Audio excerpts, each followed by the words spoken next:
Bonsoir, messieurs et dames. Merci d'être encore une fois de nôtre pour ce JDS, journal du dimanche au soir, qui pour aujourd'hui sera assez spécial, puisque à ce JDS, nous allons débattre que d'un seul sujet. C'est celui qui cristallise les attentions, parce que c'est celui aussi qui a frappé le Burkina en son cœur. Le village de Solan, dans le nord-est du Burkina Faso, qui a connu dans la nuit donc de vendredi à samedi l'horreur, plus de 160 morts, nous dit-on. Nous allons revenir sur le cas des blessés dans ce rendez-vous d'information et jeter encore un regard. C'est l'essentiel, je l'ai dit, de ce que nous aurons à aborder dans ce JDS, journal du dimanche au soir. Nous le disions tout à l'heure en titre, le premier bilan, lui, il était de 138 morts. Il s'est vite alourdi, il est passé à 160 ce dimanche. Les populations ont procédé elles-mêmes à l'enlèvement et à l'enterrement des corps dans des fosses communes après les avoir rassemblés et transportés, nous dit-on, dans des tricycles selon certaines sources. Les forces de défense et de sécurité, a affirmé hier le président du Faso, chef suprême des armées, sont à pied d'œuvre pour rechercher et neutraliser les auteurs de cet acte ignoble. Les populations, elles, continuent à fuir Solan pour les agglomérations proches de Siba et de Dori. Il faut donc rappeler que c'est à Dori que plusieurs blessés donc ont été évacués, comme vous le voyez en image, des images qui pourraient être dures pour certaines âmes sensibles. Notre reporter Michael Tougri a été dépêché au CHR, centre hospitalier universitaire, où plusieurs blessés, donc certains brûlés à différents degrés ou ayant reçu des balles y ont été traités. Et on se rappelle encore donc de l'appel lancé aux premières heures pour un renfort en personnel humain pour le CHR. Quelle est la situation? Eh bien, je vous propose d'abord d'écouter en introduction donc le directeur général du CHR de Seydou Toué, qui est notre médecin traitant. On les écoute. À date d'aujourd'hui, nous avons exactement 17 blessés qui sont hospitalisés au sein du CHR. Que parmi les 17 blessés, il y a 6 exactement qui vont bouger pour une évacuation d'urgence à Ouagadougou. Donc, il va nous rester 11. Il faudra dire qu'hier, on a évacué 2. 2 ont été évacués hier et les 6 d'aujourd'hui, ça fera 6 qui seront évacués sur les 17. Il va rester 9. Voilà, il va rester 9 exactement au sein du CHR. Nous avons l'accompagnement non seulement du niveau central, c'est-à-dire le ministère de la Santé. Nous avons la présidence. Nous avons au niveau de la région l'accompagnement du gouverneur, de la direction régionale de la santé, de toutes les autorités politiques, administratives et des partenaires techniques et financiers qui nous accompagnent pour la charge intégrale des blessés qui sont admis à notre niveau. Ceux qu'on a eu à évacuer directement sur Ouaga, il s'agit entre autres d'un traumatisme vertébro-médulaire, c'est-à-dire que son rachis était atteint et ça avait entraîné une paralysie des 2 membres inférieurs. Donc pour ces cas, c'est la neurochirurgie qui gère ça. Il y a 5 malades qu'on a eu à prendre en charge au bloc et qu'on doit vraiment évacuer sur Ouaga pour une meilleure prise en charge. On a fait ce qu'on pouvait à Dori. Le pronostic vital n'était pas trop engagé sur la plupart des malades. Ils ont eu vraiment beaucoup de chance. Et c'était vraiment dominé par des plaies thoraciques. Ils ont reçu des balles au niveau du thorax. Il y avait également les traumatismes balistiques des membres également. On a un cas de brûlé. Bon, lui, il a eu la malchance d'aller se cacher là où les assaillants ont décidé de mettre le feu.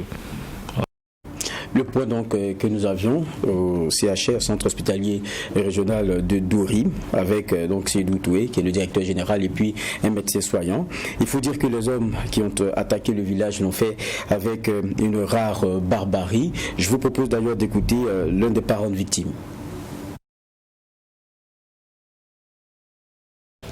Bon, quand il dit qu'ils sont venus lui trouver là-bas, lui, elle était 5 dedans. Et il y avait un groupe là-bas qui, quand ils ont ouvert les fenêtres là, puis ils sont entrés dedans pour fermer les fenêtres là. Donc quand ils sont arrivés là-bas, ils ont ouvert les portes là pour dire lui il n'a qu'à sortir. Donc lui il est sorti net. Voici, il y avait 2, ils sont arrêtés là. Il faut envoyer les trucs là qu'ils vont tuer. Bon, il y a un balle qui a pris lui. Il y a un balle qu'ils ont mis le temps encore. Et puis il y a un petit là, il faut aller à côté. Et puis ils sont partis. une réalité, donc cette barbarie-là. Nous avons en ligne Michael Tougri, qui est notre journaliste reporter d'Image, que nous avons d'ailleurs dépêché à Dori pour avoir le pouls de la situation. Bonsoir Tougri. Bonsoir, déjà, on sait que c'est beaucoup d'émotions puisque vous avez vu toutes ces images-là, donc ces personnes-là que vous avez eu à filmer. La grande question qu'on se pose aujourd'hui, puisqu'on entend parler encore des déplacés qui arrivent jusqu'à Seba et à Dori, quelle est la situation? Il faut dire qu'ici, la situation, les gens sont un peu dans la psychose. J'étais ce matin au CHR de Dori, tout le personnel est mobilisé. On a eu le directeur général qui était au four et au moulin avec les médecins pour tenter de soigner les malades. Et les informations qu'on a eues ici par rapport aux déplacés, il y a des gens qui font un mouvement vers Dori. Selon les informations qu'on a eues ce matin, il y a au moins 3 cas qui ont quitté Seba pour rallier Dori avec sans doute des déplacés. On imagine aussi que les autorités administratives sont à pied d'œuvre pour tenter de calmer les uns et les autres. Aujourd'hui, quelle est la situation? Comment est-ce que tout cela est géré? Il faut dire que tout cela est géré de main de maître par le gouverneur de la région du Sahel. On a eu attache avec le directeur général du CHR qui nous a dit que depuis hier, il y a eu des concertations pour essayer de dégager une feuille de route pour prendre en charge tous les blessés. Tout se passe comme il faut, tout est sous contrôle ici, tout est bien géré. Nous avions le directeur général du CHR, M. Ido Toué.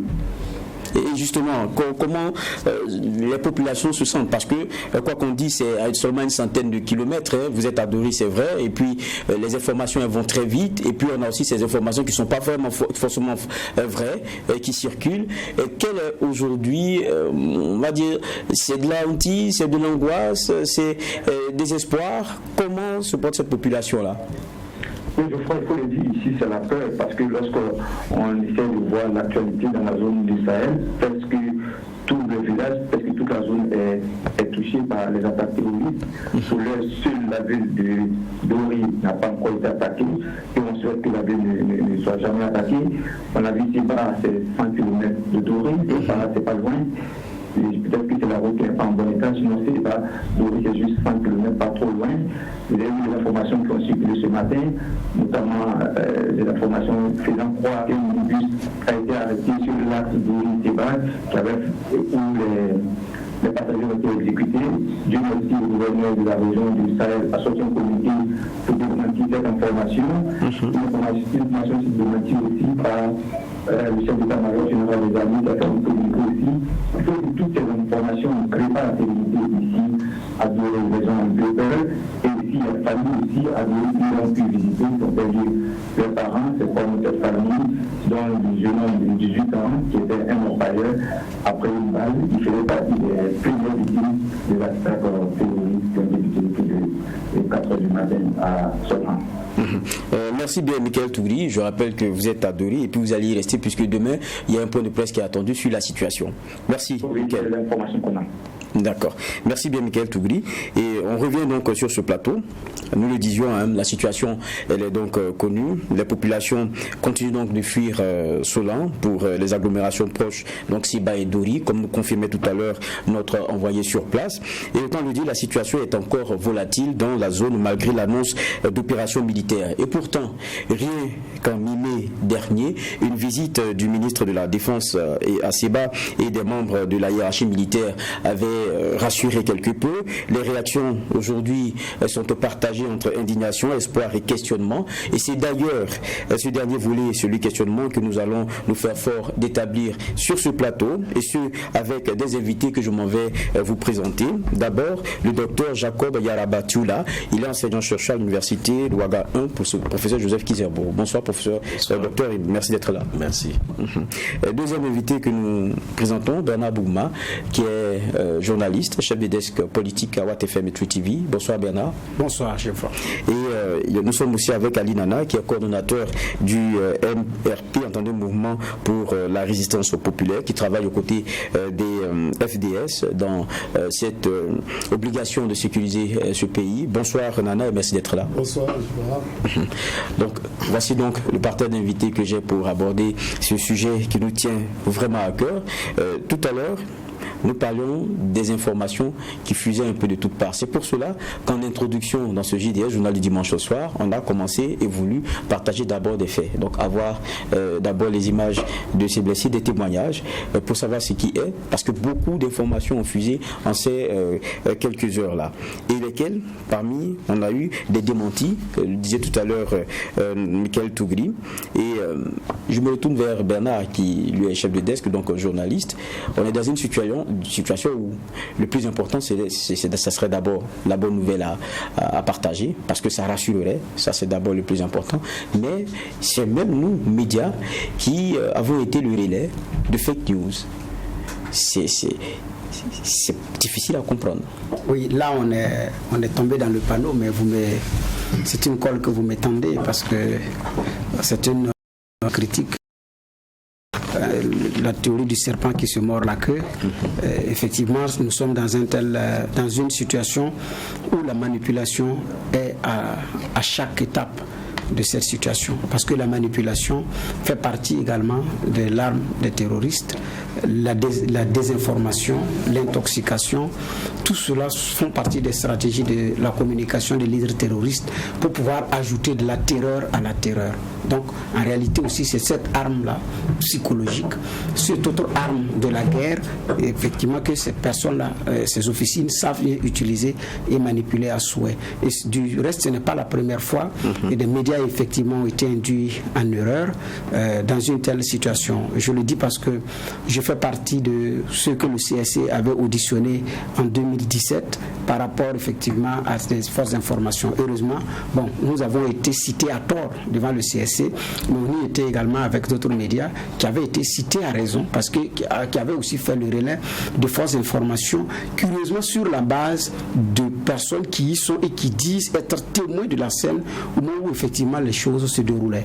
Donc je dis nous avons été cités à tort parce que dans les convocations on a été appelés, mais après la présentation des preuves, nous n'étions pas concernés. Mais en réalité, c'est dire quoi? Parfois c'est la source qui trahit. Mais je ne veux pas dire également que nous n'avions pas commis parfois des erreurs effectivement avec nos sources. Non, ça peut arriver à tous les médias, et même les médias sur les médias internationaux qu'on a l'habitude de suivre, il peut arriver. Donc vous pouvez être trompé par une source, mais aussi dans cette guerre d'information, si on ne le gère pas de sang-froid, effectivement on peut se tromper.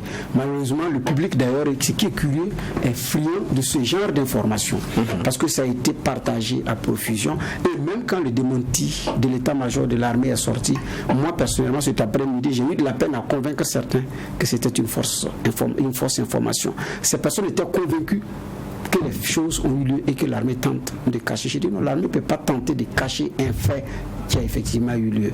Donc nous sommes effectivement dans ce contexte-là, mais en même temps c'est un appel à beaucoup plus de vigilance, que ce soit au niveau des populations, pour ne pas consommer rapidement la première information, que ce soit au niveau également de nous, hommes de médias, de pouvoir faire effectivement le filtre. Mais c'est une erreur qui est effectivement survenue, et malheureusement la portée effectivement elle est très grave, parce que ce qui a été dit c'est très grave. Là il faut également le reconnaître. Évidemment, vous dites que c'est grave, ça l'est, puisque le démenti de l'armée sur ces informations diffusées ce 6 juin, il y en a quand même 3. D'abord, que les terroristes seraient revenus dans la nuit du 5 au 6 juin, ce qui n'est pas vrai. Un cas de transport qui aurait été intercepté et détruit par des terroristes sur l'axe Dori-Siba, ce n'est pas vrai. Une supposée attaque d'Ambam circulait aussi également depuis quelques heures, ce n'est pas vrai. Donc voilà des rappels qui au moins le méritent de dire ce qui est et ce qui ne l'est pas. Mais il y a du dur dans tout cela, il y a des faits.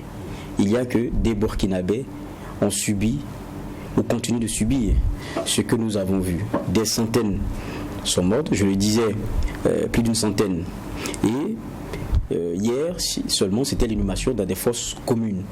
C'est très dur quand on entend parler de ces choses-là. Et puis, il y a des images qui collent la réalité sur ce qui pourrait être que des chiffres, avec ces blessés que nous venons de voir ici, partagés par Michael Tougri. Je me retourne vers Dr Yarabatula. Quand on regarde ça, on se dit quoi? Avec la barbarie, avec tout cela, c'est un message encore, un message qu'on veut envoyer. On n'attend pas envoyer déjà assez de messages, mais il faut être encore un peu plus dur pour faire peur. Comment on peut analyser cela? Merci pour la parole. Je voudrais, au regard donc de l'élément qui vient de passer, saisir un peu plus la réalité donc du massacre et de la barbarie humaine dans cette partie donc de notre pays, reconnaître qu'il y a beaucoup plus de souffrance actuellement, que ce soit pour les familles qui ont perdu un être cher, pour les familles qui ont des blessés qui ont été évacués au CHR donc de Doki.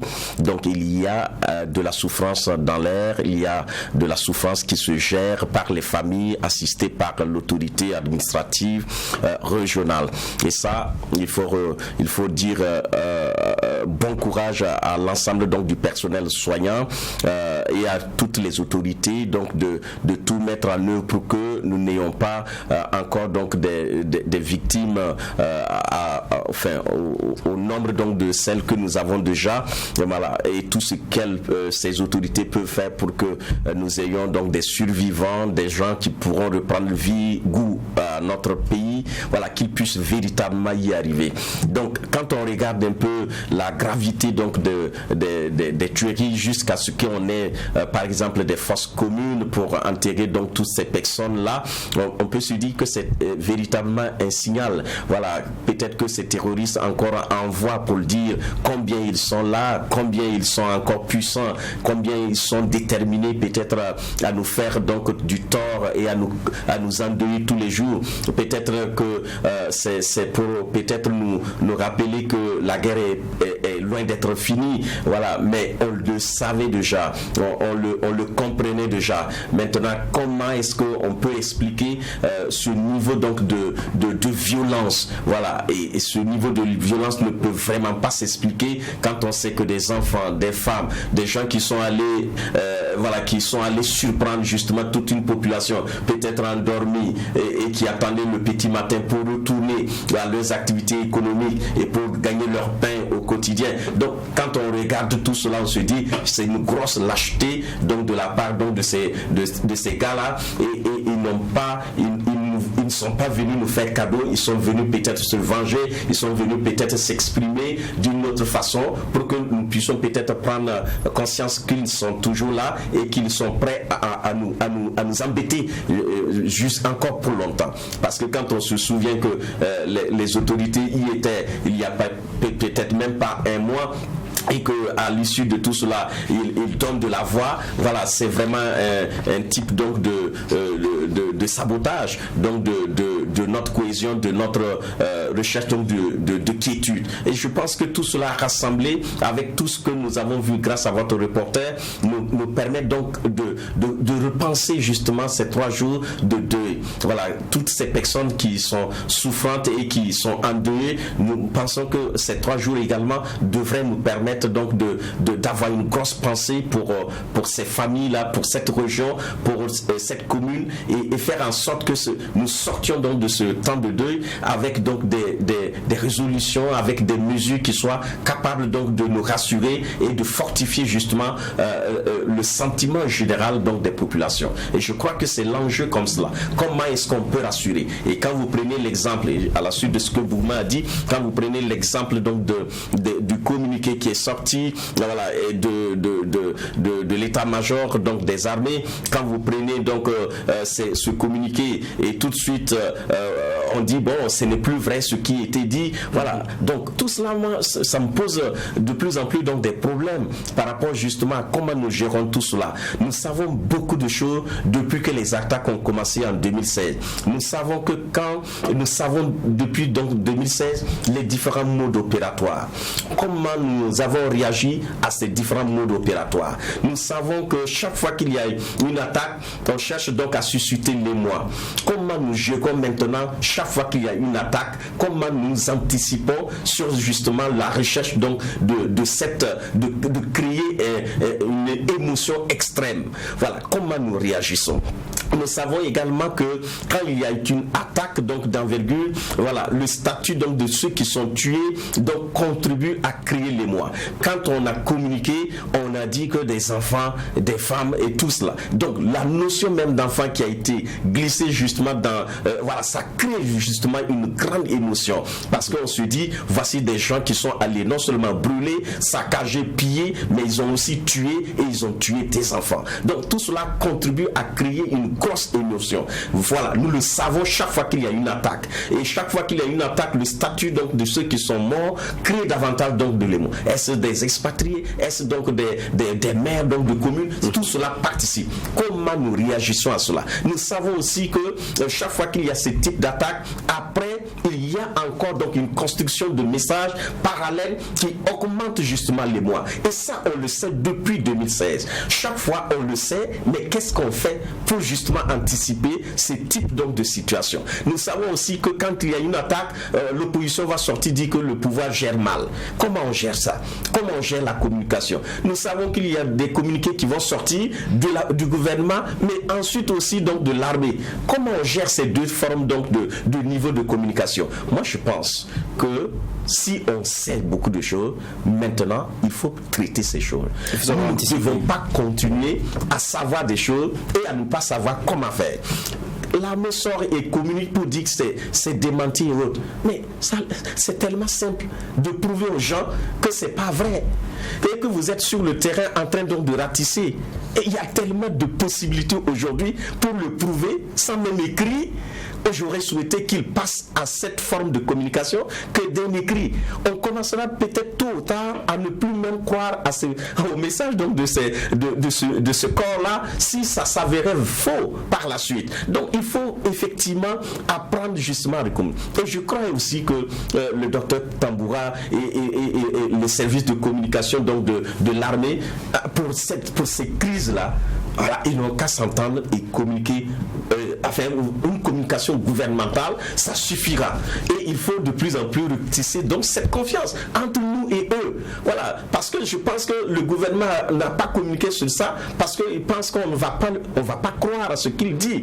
Donc l'armée a communiqué et ça semble avoir du crédit. Mais si 2 jours on se rend compte qu'il n'y a rien, effectivement vous êtes sur le terrain, donc on attend que vous nous rameniez des résultats. Si demain on a des résultats, ça ferme la bouche de tout le monde. On n'a plus besoin donc de texte pour cela. Donc je propose que dans ces types de communication, dans ces types de crises-là, comme on connaît toutes les formes donc de réaction, quand on a ces types d'attaques, qu'on anticipe cela, on va régler beaucoup de problèmes dans notre pays en termes de confiance et en termes donc de souffrance. On va revenir sur la question de la communication anticipée, mais la grande question c'est comment, lorsque cela arrive de façon inattendue. C'est vrai que lorsqu'on parle de communication de crise, c'est tout autre. Je reviens donc vers mon autre invité, Ali Nada. Je rappelle qu'il est coordonnateur du mouvement pour la résistance populaire, MRP. Je disais en introduction, lorsque je vous présentais, que vous êtes aux côtés des FDS dans cette lutte-là. On apprend ce qui se passe à cela et on sait que par habitude, c'est très souvent ceux qui paient vraiment pour tout le coût de ces messieurs-là qui débarquent, c'est d'abord les VDP, parce qu'ils se disent, c'est des messieurs qui ont fait le choix d'être face à nous. Vous avez cette impression-là d'être vraiment la cible première de ces messieurs-là? Écoutez, les mots nous manquent actuellement pour exprimer toute la douleur du peuple burkinabé.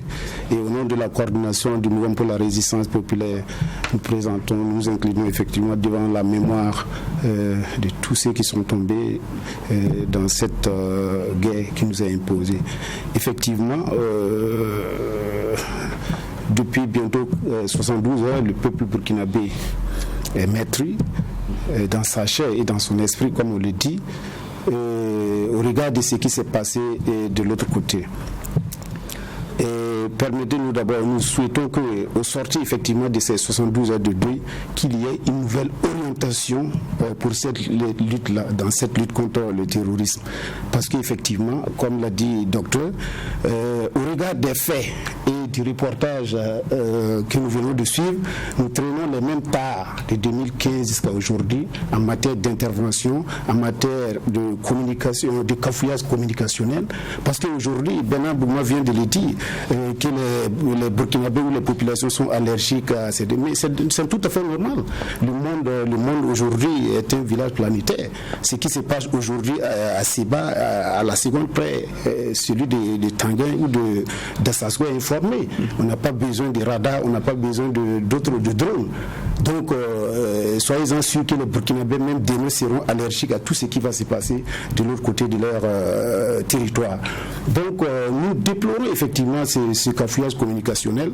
Et encore, pourquoi aujourd'hui, on laisse les Burkinabés ne se sentent pas appartenir à un territoire, à un pays donné. Aujourd'hui, si vous prenez au regard de ce qui se passe dans la presse, on se dit que c'est la débandade au Burkina Faso. Oui, dans la presse, mais et dans les faits, parce que dans les faits, vous apportez ces bourses-là, vous êtes là où nous ne pouvons même pas y aller. Exactement. C'est pour ça que je vous pose la question, vous qui vivez au quotidien cette réalité-là, vous qui mettez votre vie en danger tout le temps, est-ce que ces messieurs-là, vous êtes leur cible première? Parce que c'est cette impression qu'on a. Mais au regard de ce qui se passe, c'est toute la population burkinabé qui est la cible première. On a tiré d'abord sur les VDP, on a tiré sur toutes les populations. Ça veut dire qu'on n'a pas trié. Il y a les enfants, il y a des femmes, il y a des VDP, il y a des FDS, ils en ont fait. Donc ça veut dire toute la population burkinabé, les 20 millions de Burkinabés sont des personnes, c'est des potentiels cibles aujourd'hui. Donc il ne faut pas qu'on se leurre. Ceux qui croient qu'ils ont un autre pays n'ont pas se détromper parce qu'il n'y a pas d'autre solution. Si on finit avec Seba, on finit avec Dori, on finit avec Bourzanga, Namsiya, Kongossi, Kaya, c'est à Ouagadougou. Donc, personne ne sont pas épargnés. Donc, c'est qu'il nous renforce dans notre conviction qu'il faut plus d'implication de la population dans cette lutte-là. Parce qu'aujourd'hui, dire que les VDP, effectivement, les VDP sont au premier plan avec les forces de défense et de sécurité, c'est une loi qui demande ça.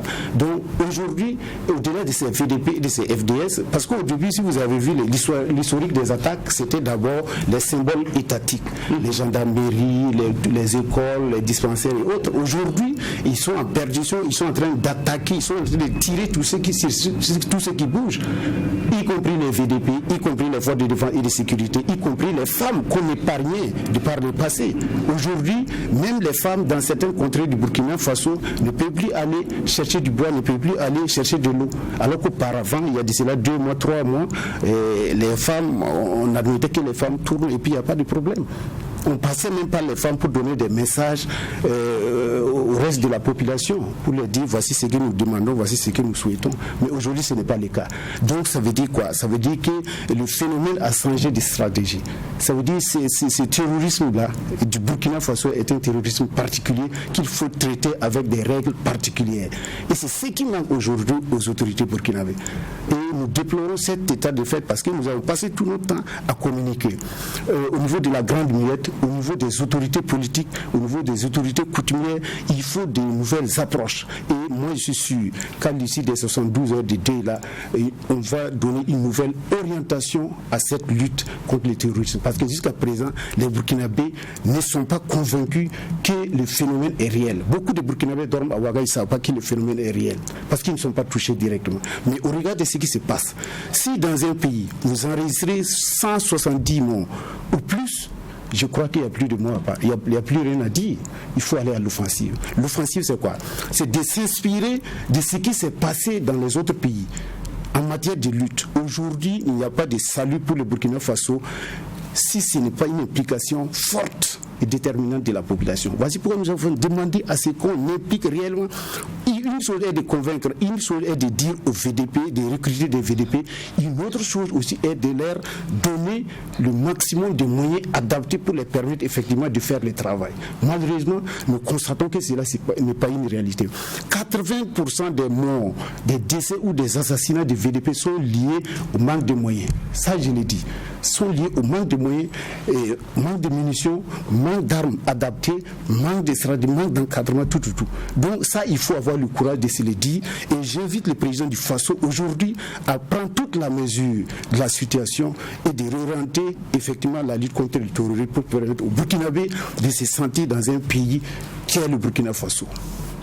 Vous mettez le doigt sur un autre aspect, parce que j'ai ici le communiqué de l'UNIAPOL, Union Police Nationale, qui, j'ai lu un passage, et pour ça, on va se permettre de faire un genre de réaction.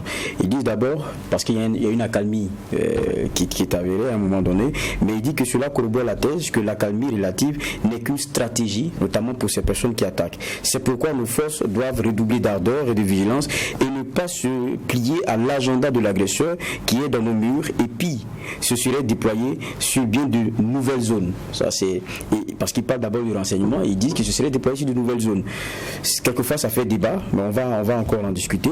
Et à travers les renseignements, la police semble avoir compris et tente tant bien que mal d'anticiper en déployant ses unités vers de nouvelles positions, mais cet engagement ne sera véritablement salutaire que si ces unités sont dotées de moyens adaptés à ces positions. Malheureusement, c'est loin d'être le cas et l'UNAPOL donne une fois de plus l'alerte sur cette impérieuse nécessité. Exactement. J'ai l'impression que vous dites la même chose. Exactement. On n'a pas besoin, je vous dis aujourd'hui, on n'a pas besoin d'être un politologue ou d'être dans la liste politique pour savoir ce qui se passe au Burkina Faso. On connaît le mal.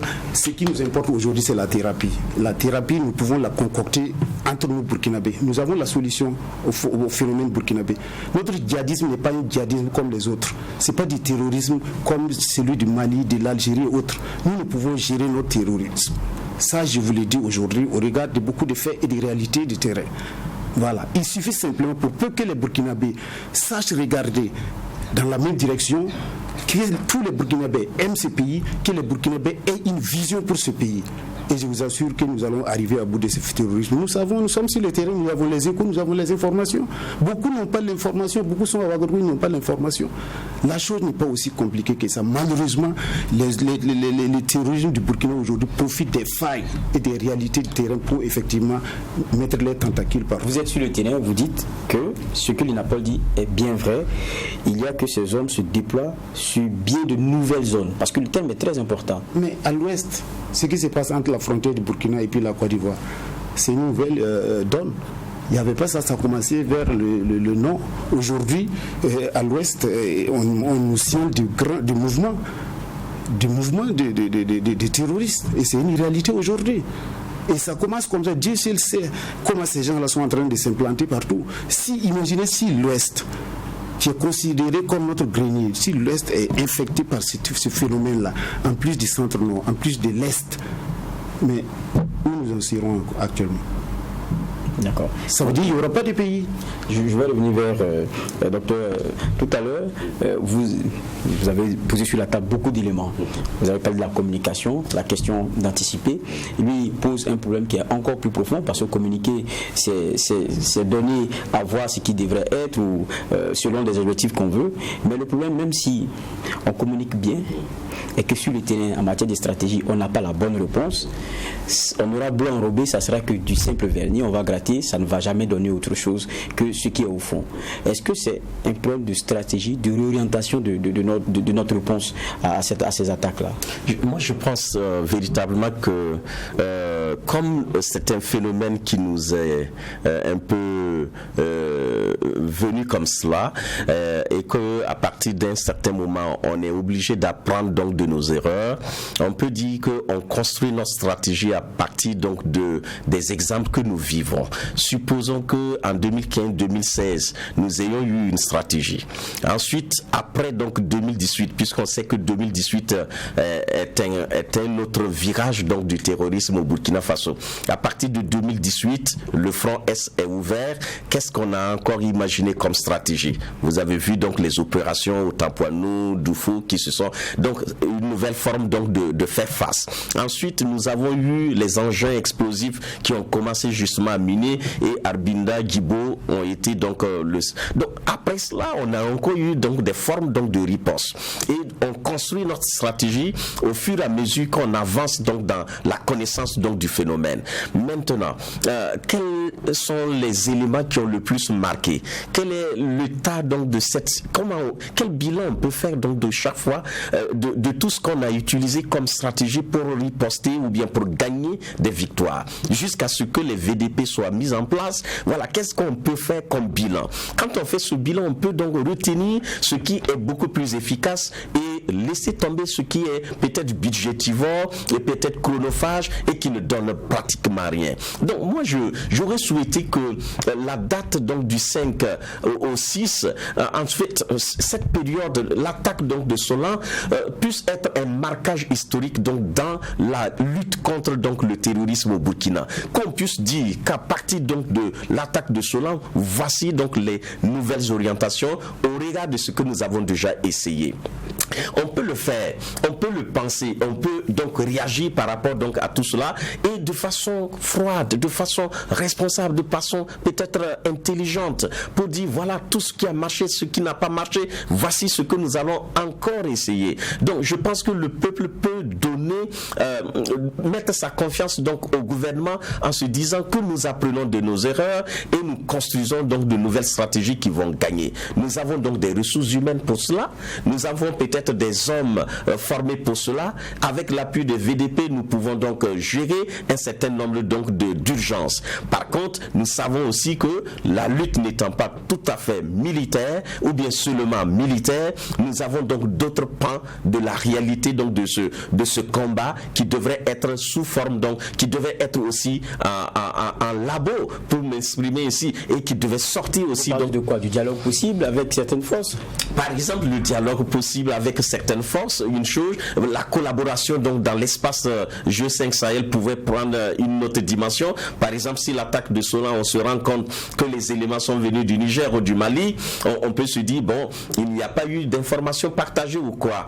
Si on se rend compte que tous ces gens sont arrivés au moment où le couvre-feu est d'actualité et que des gens circulent, qu'est-ce qui a manqué comme moyen pour qu'on puisse arrêter des gens qui ont enfreint à un décret, voilà, qui met en place un couvre-feu. Donc ça, tout cela, on peut se dire, mais qu'est-ce qu'on n'a pas eu comme moyen, qu'est-ce qu'on n'a pas pu faire?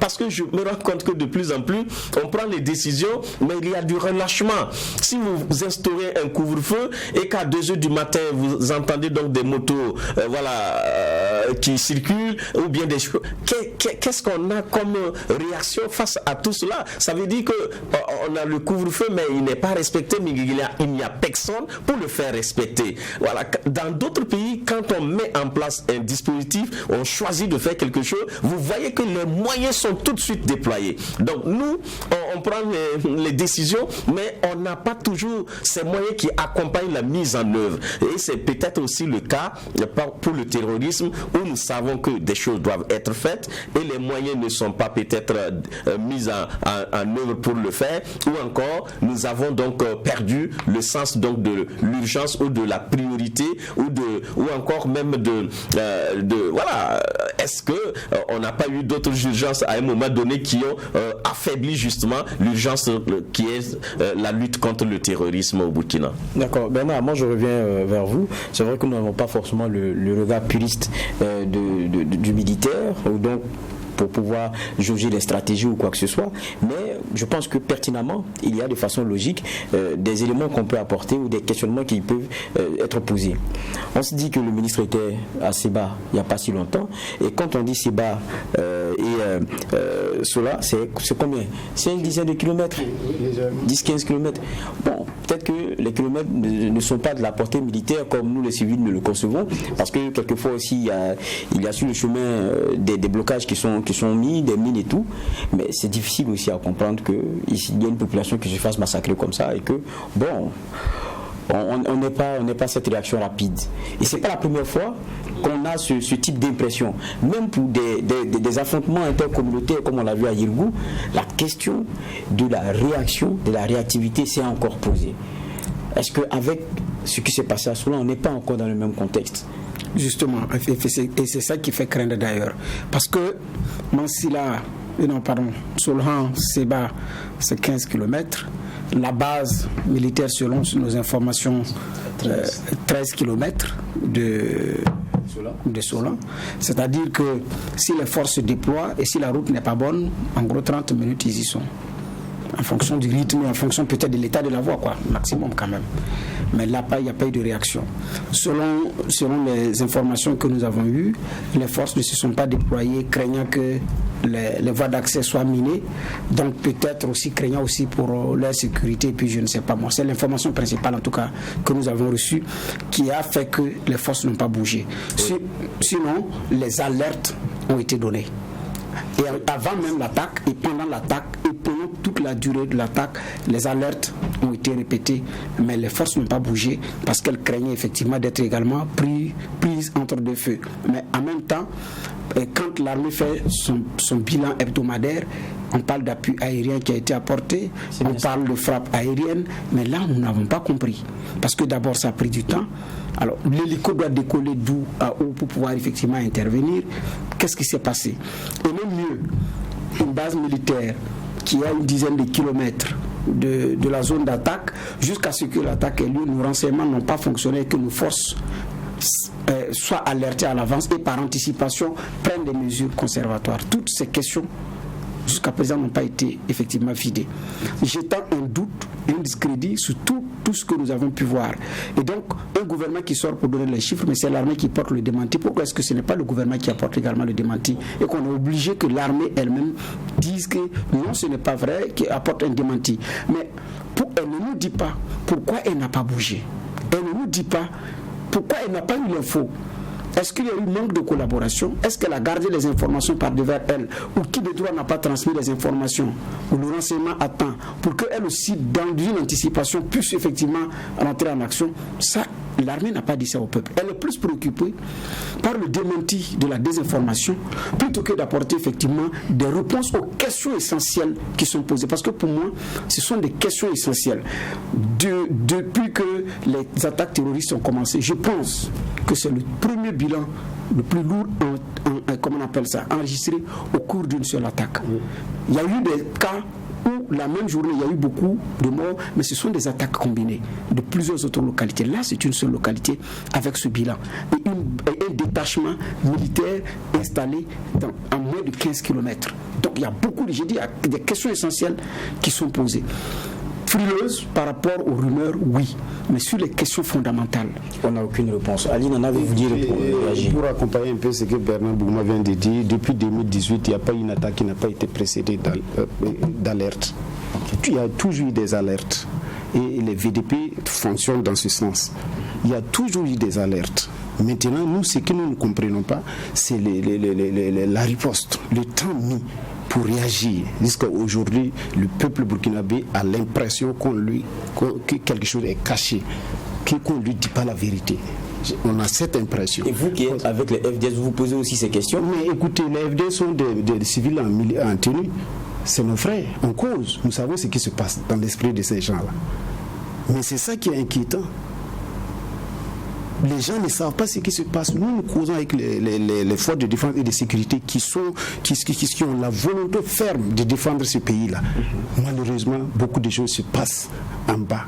Beaucoup de choses, beaucoup de non-dits, effectivement, circulent. Et c'est ça qui décourage un peu les populations, et les FDS et les VDP. Aujourd'hui, pour ne rien vous cacher, sachez qu'il y a une certaine démoralisation au niveau de démobilisation au niveau des choses, des VDP. Les gens sont en train d'abandonner tout pour aller chercher de l'or parce qu'ils n'ont même pas à manger. Ils n'ont absolument rien. Tu vas passer tout son temps à encadrer un village ou une localité, tu n'as pas de retour, absolument rien, pas de reconnaissance, rien, pendant que ta famille n'arrive même pas à subvenir aux besoins vitaux. Pendant que ceux qui sont tombés n'ont pas eu de mesures d'accompagnement, toi, ça te donne quel courage de continuer. Et aujourd'hui, dans l'esprit de ces gens-là, ils doutent de la bonne foi de nos décideurs. Et c'est ça qui est inquiétant aujourd'hui. Moi, je reviens avec le docteur sur la même question. Oui. J'ai dit on n'est pas des puristes, mais quand même, il y a des choses qui tombent sous le coup de la logique. Non, je pense que bon, ça aussi, je peux le dire, depuis donc la série des attaques au Burkina, on connaît aussi cela. Ça veut dire qu'on connaît le temps d'intervention, le temps mis pour intervenir par justement le temps d'intervention donc de nos forces de défense. Et qu'est-ce qu'on a cherché à améliorer? D'après vous, depuis ce temps, qu'est-ce qu'on a amélioré dans le temps d'intervention donc des forces de défense et de sécurité? Ce temps a sensiblement évolué ou bien il s'est aggravé en termes donc de durée? Donc, soit de deux choses l'une. Et à une attaque, quand on y va, quand on se déporte, on peut rencontrer donc des routes qui ont été piégées et on tombe dessus et c'est la mort. Ça, on le sait aussi. Donc, quand il y a une attaque, on sait qu'il y a tout cela. Les terroristes préparent le terrain et les attendent sur le terrain avec donc des routes minées. Donc, tout le monde sait ça. Quand il s'agit donc d'une attaque, comment alors on fait? Est-ce qu'on va par la route ou bien on prend d'autres moyens pour y arriver et le plus tôt possible? Donc je pense que comme on a des éléments de connaissance, et je reviens là-dessus parce que c'est pas rien, depuis 2016 jusqu'à aujourd'hui, on a dû quand même capitaliser. Et quand on sait aujourd'hui que lors d'une attaque, les voies sont donc piégées, on n'y va plus donc par des 4x4. En ce moment, on s'est préparé depuis ces années à avoir donc des moyens d'intervention plus efficaces. Et si on ne les a pas, c'est qu'il y a un problème qui fait qu'on ne les a pas acquis pour justement répondre à chaque fois qu'il y a une attaque de ce type. C'est pourquoi j'insiste en disant, si nous ne faisons pas donc le point de tout cela, donc notre connaissance sur le phénomène reste encore une connaissance inutile, alors qu'elle doit nous permettre donc d'avancer sur nos stratégies, nos moyens donc de riposte. Donc les soldats à côté, s'ils sont au courant, et j'espère qu'ils étaient au courant pendant donc la préparation de ces terroristes, j'espère qu'ils étaient au courant et je crois qu'ils étaient au courant. Le temps qu'ils débarquent sur ce fameux village, je pense que leur trajet et leur parcours est connu donc de nos forces de défense. Jusqu'à ce qu'ils fassent tout cela, j'espère qu'ils sont au courant. Si notre armée n'a pas été mise au courant depuis ce temps, donc en amont jusqu'au moment de l'attaque, ça veut dire qu'il y a un problème pour le renseignement, un problème pour la logistique, un problème peut-être de matériel pour le savoir. Donc si on fait froidement la situation, on devait se dire, si nous n'avons pas pu empêcher l'attaque à Solan, voici les raisons. Ces raisons peuvent se traiter de cette manière, de sorte à pouvoir dire que désormais, s'il y a de telles attaques, voici comment nous allons répondre à ces formes d'attaque pour avancer dans la manière de répondre. Vous pensez qu'un soldat, normalement, va refuser d'aller porter du secours à des populations parce qu'il craint sa vie? Si on a ce type de soldats, c'est qu'il y a un problème. Je ne crois pas que c'est pour des questions de vie que les soldats ne sont pas partis. S'ils ne sont pas partis, c'est peut-être autre raison. Ils vont partir faire quoi s'ils n'ont pas peut-être les moyens donc de répondre justement à cette attaque? Je crois qu'il faut gratter et on saura davantage qu'est-ce qui fait que ça bloque chaque fois qu'on a. Je crois que même pas. J'ai pris le cas. 6 ans, on saura. Je ne sais pas quand est-ce qu'on va savoir. Parce que moi je dis, ça fait 6 ans qu'on traîne les mêmes tas, c'est le même problème. Le temps de réponse et la logistique. Je reviens sur le communiqué de Paul. Et je vois que j'ai bien choisi quelques points pour le relier. Il dit, mais cet engagement ne sera véritablement salutaire que si ces unités sont dotées de moyens adaptés à ces positions. Non, la question des moyens, ça se pose à chaque fois.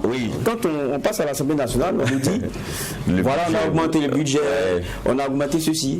Mais ça sert à quoi si on n'a pas de façon qualitative renforcer les capacités sur le terrain? Ou bien ça va dans des salaires.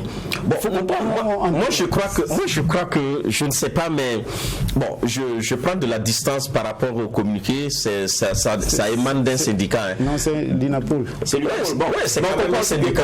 Défendre nos intérêts. Oui, donc il faut recouper, le type de discours est bien correct. Voilà, par rapport donc à la situation. Donc, mais en fait, il s'appuie sur une réalité, voilà, qu'ils connaissent. Donc, je pense que si on leur donne toujours l'occasion de dire que notre armée ou bien notre système de défense n'a pas toujours les meilleures armes ou bien le meilleur matériel pour faire face donc donc à ce terrorisme, ils vont convaincre plus d'une personne. Mais je crois du reste que le pays a fait des efforts, peut-être en équipement, mais nous voulons maintenant que ce type d'équipement puisse rapporter des résultats qui puissent nous prouver que les milliards qu'on a mis dans l'achat donc de telle ou telle arme, de tel ou tel hélicoptère, voici ce que ça a permis donc d'avoir comme résultat. C'est pourquoi moi je reste convaincu que si pendant ces 3 jours l'armée nous ramenait un juge nous ramenait dans ces terroristes, on aura compris que nos impôts ont servi à acheter donc du matériel qui a permis à nos soldats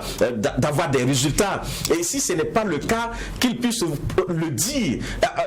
On n'est pas obligé de cacher un peu la réalité et continuer donc à endeuiller donc les familles. On peut être capable de dire aujourd'hui, nous n'avons pas assez de moyens, nous n'avons pas assez donc d'argent pour motiver donc nos troupes. Voici. Et même s'il faut mettre en place un impôt, prélever un impôt pour justement à soutenir l'effort de guerre, aucun Burkinabé ne serait contre. Mais on ne prouve pas qu'il y a donc des besoins et qui ne sont pas assouvis, qui ne sont pas satisfaits pour justement l'armée. Et l'autre aspect que nous n'ignorons pas et que nous connaissons, c'est que la réponse militaire vient justement s'attaquer aux effets de ce terrorisme qui sévit au Burkina. Qu'est-ce qu'on fait donc des autres éléments qui expliquent justement ces attaques? Je pense que c'est tout cela qui devrait converger vers ce que j'appelle une stratégie, une vision pour la lutte contre le terrorisme au Burkina. Moi, parce qu'on est déjà pratiquement 50 pour notre émission, moi, je pense qu'il y a une question qui est intéressante. On parle de résilience très souvent, mais résilience c'est vrai, mais des fois il y a responsabilité. Tout le monde dit autour de ce plateau-là que chaque fois, on ne devrait pas être dans un perpétuel recommencement. Mais comment est-ce qu'on ne recommence pas si on ne fixe pas de responsabilité? Comment est-ce qu'on ne recommence pas lorsqu'on ne dit pas que l'erreur est venue d'ici, l'erreur la voilà, et on ne corrige pas? Aujourd'hui, qu'est-ce qu'il faut corriger? Moi, je viens avec quelque chose d'important. C'est que quand vous regardez les réactions aujourd'hui, tout le monde dit, bon, il faut la tête du ministre. Il y en a qui disent, il faut ceci, il faut cela. Pour vous, qu'est-ce qu'il faut aujourd'hui? Est-ce que ça c'est une question de personne? C'est une stratégie qu'il faut carrément repenser. Qu'est-ce qu'il faut aujourd'hui? Parce que c'est bien de dire non, il ne faut pas faire comme avant, il ne faut pas faire comme avant. Est-ce qu'il faut commencer à situer de vraies responsabilités? Qu'est-ce que vous pensez là-dessus? Moi, je pense... On commence par vous et on va faire un tour. Moi, je pense d'abord que ce qui est arrivé avant-hier, hier et ce que nous sommes en train de vivre devrait donc nous mettre devant un concept clé qui est donc la notion de responsabilité. D'accord. Il me semble qu'il n'y a pas donc de coupable, mais on peut trouver des responsables. Et je pense que chacun à son niveau peut situer donc le degré donc de responsabilité dans cette crise que nous n'arrivons pas à résoudre. Je crois que ce qui est important, c'est ce qui me semble important et déterminant pour notre pays, c'est la vision et la stratégie donc de lutte contre donc le terrorisme au Burkina. Je pense que comme l'affaire est arrivée comme subitement et que nous ne savons pas comment gérer, nous sommes passés sur les 5 ans peut-être à chercher à asseoir nos marques. Nous avons gagné peut-être en efficacité au niveau de l'armée, mais aussi un peu en résilience au niveau donc des populations et aussi peut-être en arsenal juridique pour donc l'appareil judiciaire. On devait être capable aujourd'hui de juger des terroristes et de les condamner. On devait donc être capable donc de faire face à une attaque qui est en cours et donc de protéger les citoyens et limiter donc le nombre de victimes. Je pense qu'actuellement on devait être capable de le faire. Si on n'y arrive pas, je pense que donc c'est les questions donc de responsabilité qui sont visées. Et pour les résoudre, nous voulons savoir au Burkina, la lutte contre le terrorisme là commence par quoi et doit finir par quoi ou par qui? Et si on a cet aspect, tous les Burkinabés vont s'aligner derrière dans cette vision portée peut-être par le gouvernement ou le chef de l'État qui dessine donc la stratégie. Je vous donne juste un exemple. Supposons que nous ayons cette conviction qu'il faut réinstaller ou bien ramener les personnes déplacées internes sur leur territoire. qu'est-ce qu'on a comme démarche? Qu'est-ce qui est expliqué aux populations burkinabées? On a l'impression que le phénomène des PDI, des personnes déplacées internes, est un phénomène qui va durer. Alors que nous avons l'impression qu'on peut traiter ce phénomène autrement, en amenant donc les gens à retourner donc dans leur village. Mais qui va retourner dans son village s'il sait que demain il va mourir? Donc on a quoi comme méthode? On a quoi comme stratégie pour installer donc les gens, pour qu'ils reprennent leur vie normale et développer donc leur territoire? Donc ça veut dire qu'on n'a pas encore pu dire au peuple burkinabé, voici comment nous allons ramener donc les personnes déplacées dans leur territoire. Donc ça c'est le premier fait qui montre que on n'a pas une stratégie qui soit suffisamment expliquée aux Burkinabés et pour laquelle il y a une grosse adhésion. Après cela, si même on prend n'importe qui au Burkina, si on a ça, on prend n'importe qui au Burkina, on met à la tête d'un ministère, il devait être capable de conduire les affaires. Donc il y a ces préalables là qui manquent. Bernard Bougma, la question de responsabilité. Si c'est résilience, je pense que les Burkinabés en ont fait montre aussi. Oui, il y a la question de la responsabilité, il y a aussi la question de la stratégie. Qu'est-ce que nous combattons? Qu'est-ce que nous avons aujourd'hui comme ressources pour combattre? S'il faut s'appuyer sur les populations, comme l'Algérie à un moment donné a tergiversé avant d'accepter être accompagné par les civils en les dotant d'armes, ou bien il faut penser au tout militaire, ou bien. Mais il y a aussi que, de mon point de vue, l'attaque de Sol 1 revêt deux aspects. Une autre étape de franchie par les terroristes, mais aussi cela doit sonner également comme une autre étape à franchir aussi par les Burkinabés. C'est ce que j'appelle les marquages historiques dans la lutte contre le terrorisme. On va vraiment que ça soit un marquage historique. Je suis parfaitement d'accord avec ce que Bernard Bougma vient de dire. Il y a une question de responsabilité. Il faut que les Burkinabés s'assument. Chacun à son niveau doit s'assumer. Ensuite, il faut une mesure globale, une stratégie globale, parce qu'aujourd'hui, nous avons fait l'économie de tout. Ce qu'on a fait depuis 2015 jusqu'à aujourd'hui, ça ne marche pas. Qu'est-ce qu'il faut revoir? Et je crois qu'à partir après les 72 heures de deuil, le président du Faso, au-delà des hommes, va instituer une stratégie d'ensemble qui va impliquer les populations, parce que je le répète, aujourd'hui, l'armée seule ne peut pas assurer la quiétude des Burkinabés. Il faut une implication forte. L'Algérie l'a fait, le Nigeria l'a fait pour limiter l'évasion de Boko Haram. Partout on a fait, au Vietnam, il y a eu une histoire, il y a eu partout des exemples.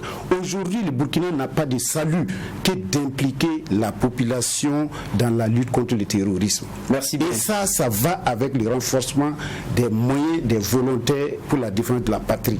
Merci bien. On était avec vous, Ali Nana, coordonnateur du mouvement pour la résistance populaire, RMP. On était MRP, on était aussi avec Bernard Bougma, qui est journaliste, chef de desk politique à Watt FM et True TV. Merci d'être passé. On était aussi avec Dr Jacob Yarabatoula, qui est enseignant-chercheur à l'université d'Ouaga 1, professeur Joseph Kizerbo.